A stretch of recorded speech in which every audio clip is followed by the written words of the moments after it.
I'm so excited to be here today with one of my oldest and dearest friends, Lisa Manaster, who's a special ed teacher and an empty quester like the rest of us. She is one of my heroes, and her story towards empty questing begins some time ago, and she's here today to share how she got to this road. Hi, Lisa. Hi. This is a really special year for you. Your youngest child has gone off to college, and you've embraced your full-time career as a special ed teacher. Can you tell us a little bit about how you came to this profession? Sure. I was a stay-at-home mom. I had 3 children, and it was clear when my youngest was a baby that she had special needs.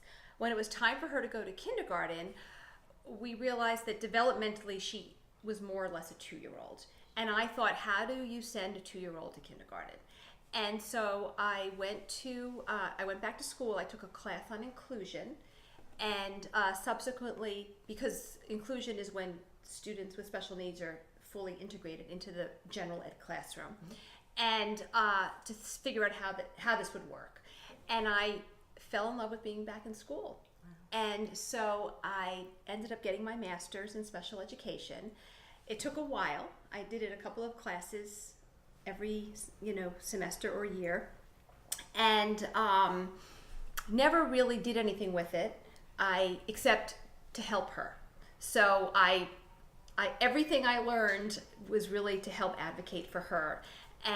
But then she was going off to school.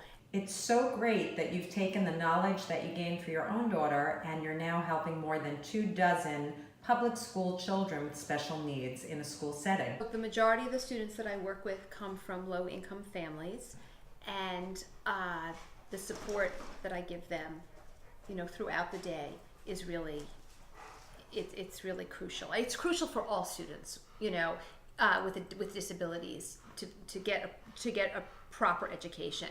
But there's something in my heart that feels like these kids are now going home, and their parents don't necessarily speak English, and they're not getting the support that we gave our children.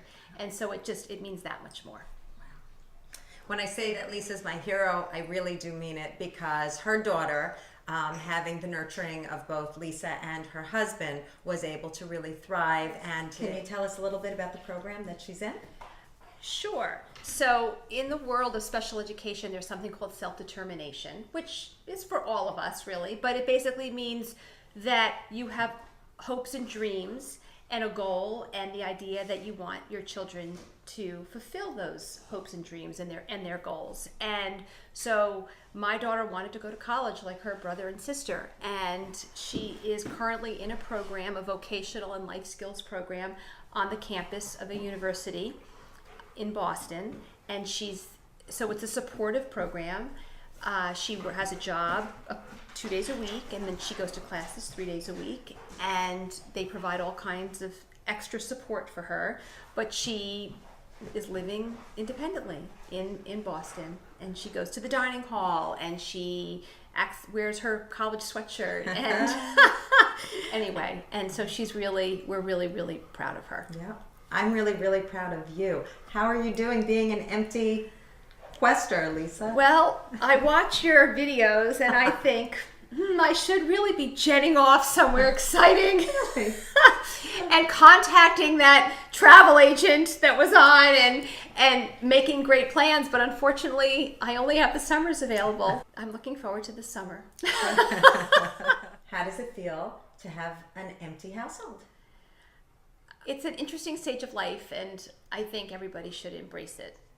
Lisa Manaster, special ed teacher, my dear friend, and somebody who's really making a big contribution in this empty questing life stage to children who really can benefit from the education that she gives them. Thank you. Thanks.